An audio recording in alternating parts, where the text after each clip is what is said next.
How's it going, guys? I am back with another video. This one is still the same episode, episode 1 of Arcane. This is just part 2. I split into 2 parts just to, I don't know what the YouTube regulation is on this thing, but I thought maybe 2 parts would make it a bit easier, just for guideline purposes. And yeah, so let's kind of get right into it. We kind of stopped at the middle part where Xander comes in. And I believe, I'm going to go on a limb here and say that's their dad, but I could be wrong. But, you know, let's go ahead and find out. Okay, and, oh yeah, he's also the bartender here. I believe, the owner of the place. Sound of the Underground. Yeah, right. Oh, wait, his name is Huck. The dude with the glasses. Oh, they actually have the music playing in the background. Kind of forgot about that. She couldn't even smoke it properly. Okay, they just walked in. This doesn't look too good. Oh, they weren't supposed to be there. I didn't realize that. I just realized I wasn't playing the video. That was bad. My bad.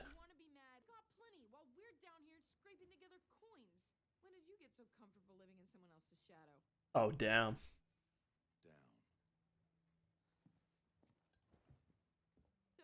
I mean, that's some pretty decent advice.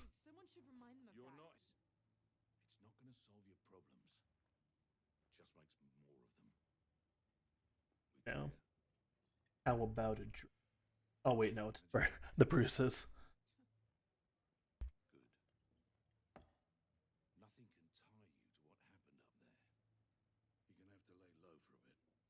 I guess it's kind of good they got rid of it.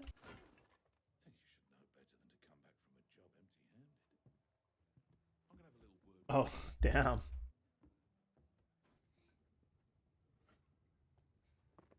Wait, what is she doing? That didn't look too good. Oh, it's the blue stuff. Oh, damn. Oh, heard it.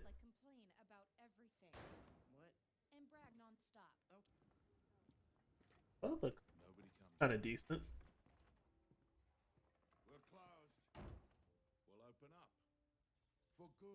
Oh, that's actually funny. Wait, that's Echo? I didn't know Echo was in this. Damn.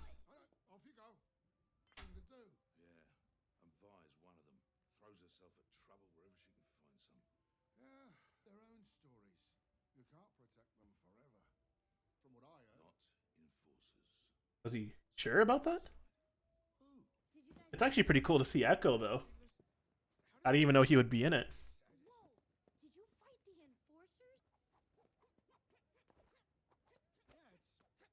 It's kind of weird to see Echo like this, because he doesn't really fight with his fists.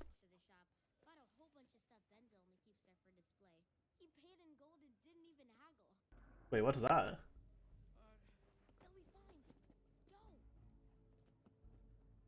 Oh, that looked creepy.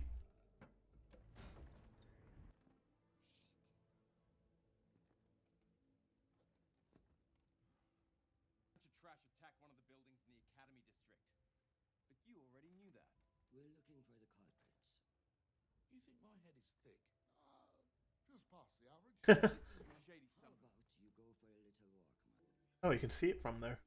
Actually pretty cool.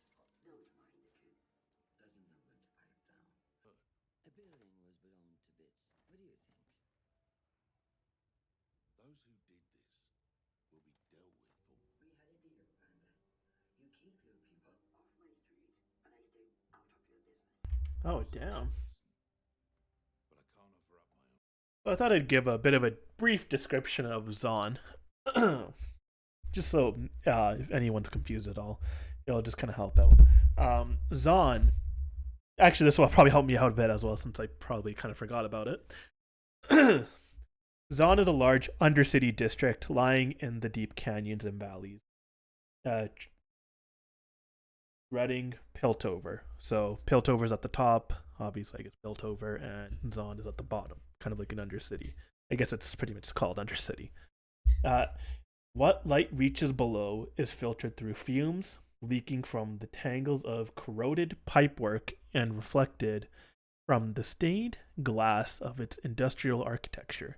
Zaun and Piltover were once united, but are now separate yet symbolic societies. Though it exists in perpetual smogged twilight, Zaun thrives, its people vibrant, and its culture rich. Piltover's wealth has allowed Zaun to develop in tandem, a dark mirror of the city above. Many of the goods coming to Piltover find their way into Zaun's black markets, and Hextech inventors who find restrictions placed upon them in the city above.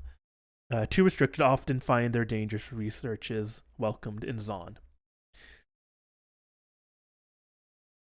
Unfettered development of volatile technologies and reckless industry has rendered whole spots of Zaun polluted and dangerous.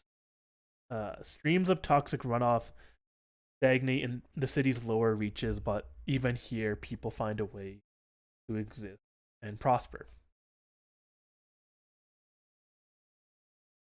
If I were to go a bit more information, this would probably be more about Echo, the kid that you saw in the shop. Uh, this was probably gonna be him a bit older. Maybe you might have some biography as a kid, but right here, born with genius level intellect, Echo constructed simple machines before he could crawl. His parents, Inna and Wyeth, vowed to provide a good future for their son. Zaun, with all its pollution and crime, would only stifle Echo, whom they felt deserved the wealth and opportunities of Piltover. Throughout his youth, he watched his parents age beyond their years, toiling for too many hours under dangerous conditions in suffocating factories. They earned sorry about that. Something happened. They earned meager wages, while greedy factory owners and sneering Piltovan buyer profited immensely from their labor.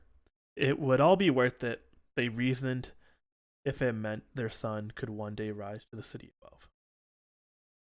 Echo saw things differently. Beyond Zaun's flaws, he saw a dynamic place overflowing with energy and potential. Zaunite industry, resourcefulness, and resilience stirred a hotbed of pure innovation. They had built a thriving culture from a catastrophe and flourished where others would have perished. That spirit captivated Echo and spurred him to a youth of wild invention and innovation. I'll just read one more paragraph. He wasn't alone. He befriended scrappy orphans, inquisitive runaways, and eager upstarts. Zaunites tended to eschew formal education in favor of apprenticeships, but these lost children of Zaun looked to the labyrinthine streets to be their mentor.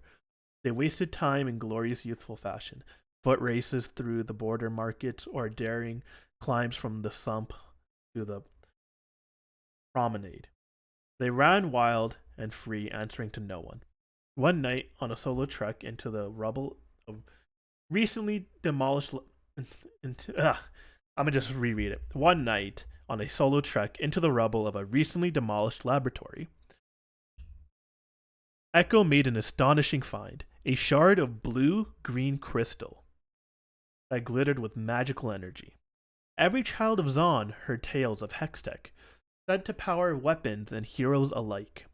Such a thing had the potential to change the world, and now he held a broken one. He scrambled to find more pieces, but crunching the footfalls of teched up enforcers told him he wasn't the only one looking. Echo barely escaped and returned to his. And I'll probably leave enough about that. Pretty much his title is The Boy Who Shattered Time. Obviously, right now he's still, pretty much a kid. So, there isn't really much to go off of that, if I were to go, that was a bit more about Zaun. I believe one of the champions from Zaun would appear. That's the only one I could think of with that. But yeah. So Piltover, this is just a brief description of Piltover. I won't go too much into the Piltover champion. That many? That's it for Piltover? Oh wow. Okay. Piltover is a thriving progressive city whose power and influence is on the rise. It is Valorant's cultural center where art, craftsmanship, trade, and innovation walk hand in hand. Its power comes not through military might, but the engines of commerce and forward thinking.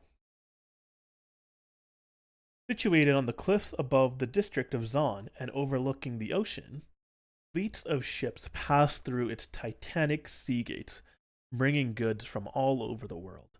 The wealth this generation has given rise to an gotta probably. I'm gonna try to pronounce that properly. So 1 second. All right. I'm going to repeat the sentence. The wealth this generates has given rise to an unprecedented bloom in the city's growth. Piltover has, and still is, reinventing itself as a city where fortunes can be made and dreams can be. Burgeoning? Wow, 1 second. Alright, I'm back. Burgeoning merchant clans fund development in the most incredible endeavors, grand artistic folly, esoteric hextech research, and architectural monuments to their power. With ever more inventors delving into the emergent lore of hextech, Piltover has become a lodestone for the most skilled craftsmen the world. Piltover has become a lodestone for the most skilled craftsmen the world over. All right. So I do see one of the champions I was talking about. I believe they are the ones, or they would eventually show. I didn't realize a lot of these champions were Zaun, because I do play the game, and yeah, no, Piltover. I thought Zaun had the more champions, or no, Piltover had the more champions, but it seems Zaun has it by a whole lot. Anyways, I thought that was kind of a nice kind of thing I could probably throw in a bit just to get some more information, just in case, a bit more in depth to the lore. Obviously, I could probably read, since I did read about Echo, I could obviously read about so-called Powder and Vi, but I feel like that could probably ruin a bit to the story, even though it's always been there. But yeah, no, I think the two. I wonder if these champions are also in it. I'm pretty like the whole Milo dude. That's probably just recently put in there. It kind of has a very like steampunkish vibe to it, which is kind of nice. I still think it's pretty cool.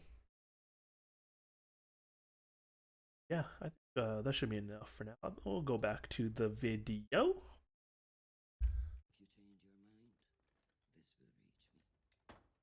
Ah, oh, the music playing. Not too bad. Wait, is that Powder? What are you calling this one? No, just that you were twice the person at half my age. You heard them. They will. Come with me. What? I guess she was always just kind of tinkering around.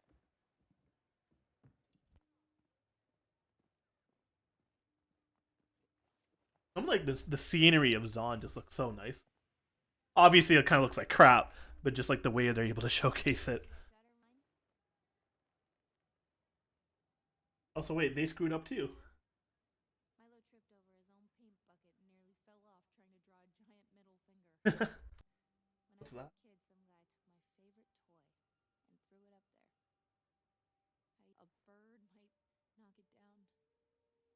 It's just stopped. We've all had bad days, and we stick together. Oh, I forgot. They're from the apartment. What are they? Those are things that exploded. I don't know. Let's keep this our little secret. And one day, this city's gonna respect us. Oh damn.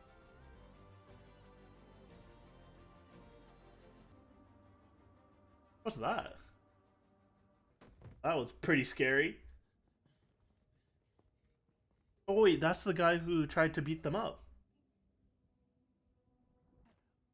Who's this guy? The kids. It was their fault. The explosion.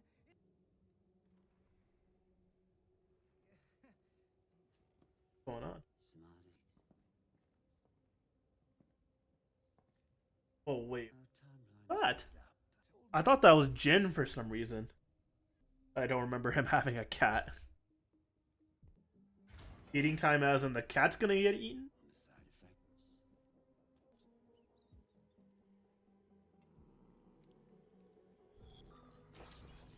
Is the mat? Oh no, is the rat like evolving? Oh, that does not look good. Ugh, the cat's dead? What did it like evolve into?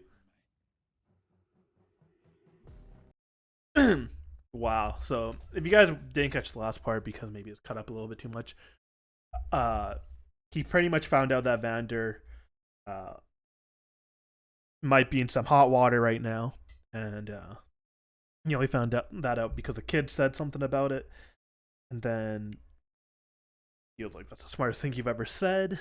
I guess he's probably gonna use that information to his advantage, maybe like over or something. Going on, I guess. It's most likely he's gonna probably do or use that information against him. Obviously, he's probably doing it as a way to protect the kids. Vander's trying to do something to protect the kids, but he really, I guess, do that now with Piltover law enforcement after him. I guess when he was in the shop, he was saying there's things worse than forcers, and I guess that could be what he's talking about. And once the kid said something about that, it kind of zoomed into the guy walking, and I don't know, something about feeding time, and he dropped the cat, and I guess it was supposed to look like the cat was they're feeding the cat, but it seemed like kind of the other way around.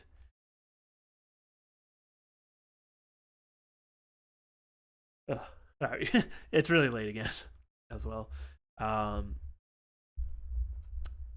oh yeah, the rat ends up drinking this like weird purple liquid, like grape juice or something. um,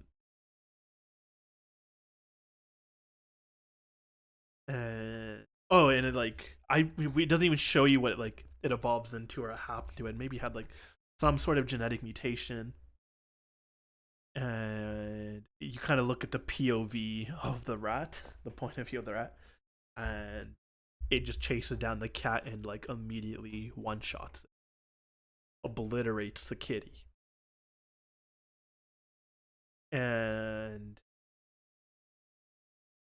I forgot, it was something about near the end. They're talking about like, do we have anyone to like, use it on or something? And then it showed that the kid ran away that was sitting on the chair, and it was like, looks like we have a volunteer. But I believe the next episode, that kid is probably going to mutate something. I don't know what, but it's gonna be pretty scary. I wonder, like, they could probably get him pretty quickly. I wonder what happened to his friends. It didn't show us, the rest of his goons. And I think with like, because I just noticed because there's 3 episodes that are out currently right now, and there's gonna be 3 episodes every week. I wonder if each week it's going to be like a different like time skip sort of thing. Like the first 3 episodes are going to be them like as kids, or like it's like preteens kind of. They look like, and then the the next 3 episodes after that, it's gonna have like the ones that come out next Saturday, pretty much.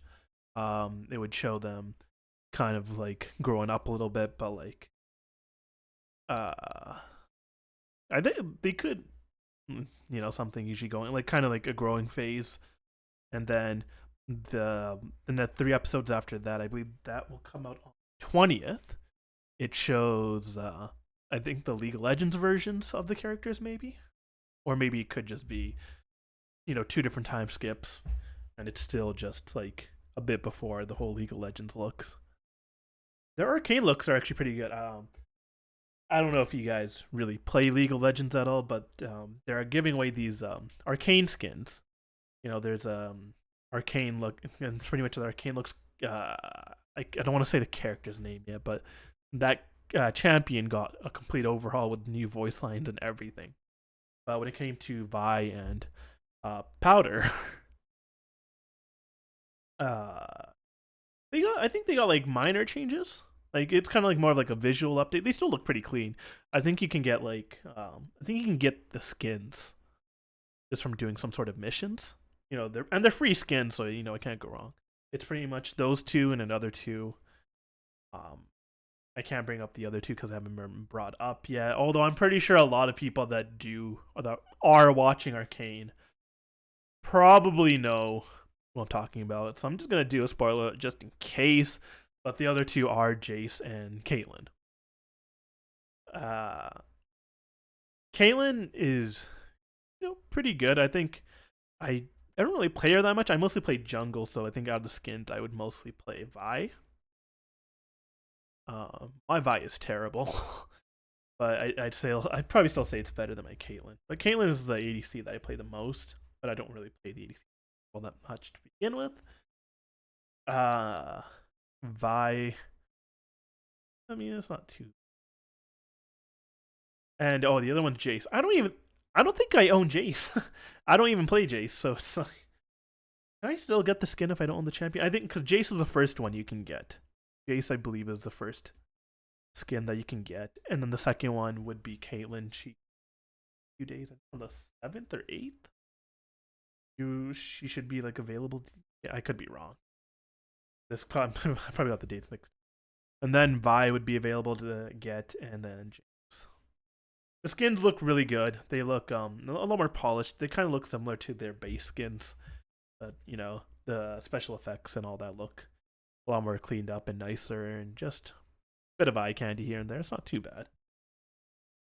Obviously, since they're free skins, I will most likely pick that over the base skins. But I do like Caitlyn's old voice lines. And some of the voice lines, I guess, are pretty much the same. I guess it's a voice actress that I like. I kind of like the old one. This one, still really good, But I think it's more due to nostalgia purposes, I guess. That's the only thing I could probably think of.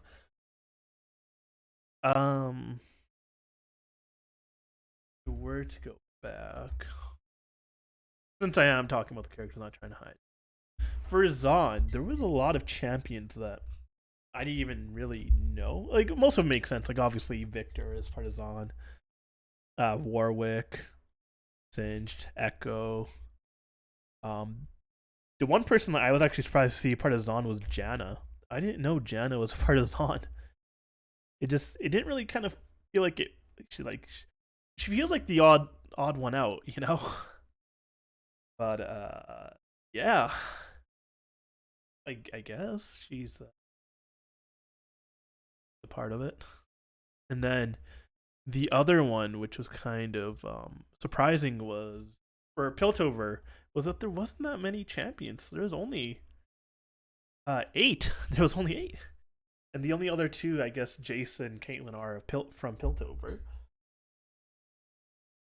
And I guess technically Vi is considered Piltover, the whole transition she goes through to being a cop. Oh, and Seraphine is part of Piltover. That was actually pretty surprising.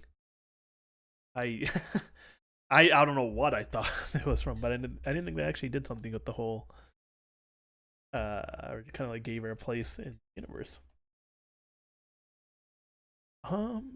That's about it. Yeah. Yeah. before I leave, I just want to say thank you guys for watching. If you have any recommendations at all, or just want to leave a comment, feel free to leave one below. And while you're at it, maybe like and subscribe. It'll greatly help out the channel. And yeah, I hope you guys have a wonderful day, and I will see you guys again next time.